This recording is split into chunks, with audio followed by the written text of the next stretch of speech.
These extremists that have been joining Kiev in its fight against anti-government forces have also become notorious for their neo-Nazi leanings. Russia has been sounding the alarm over the troubling trend for a while, and now Europe seems to be picking up on it as well.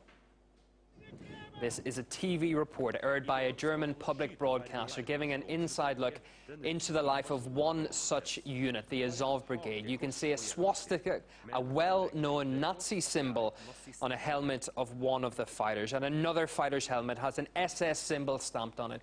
It's the one that Hitler's elite corps had sewn onto their black uniforms. However, this isn't the first report to highlight the ultra-nationalism and fascism sympathies among the volunteer fighters joining Kiev forces. Here you can see the Azov Battalion's official symbol, the so-called Wolf's Angel, or Wolf's Hook.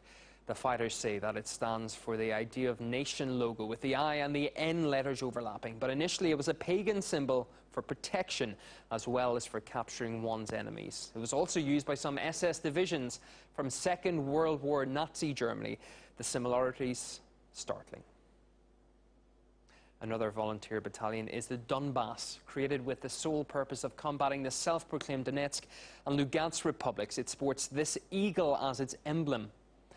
And this is one of the eagles of the Third Reich, established in the 1930s by Adolf Hitler. World Affairs journalist Neil Clark believes any Nazi leanings have been overlooked as long as the extremist fighters serve the purposes of Ukraine's Western backers.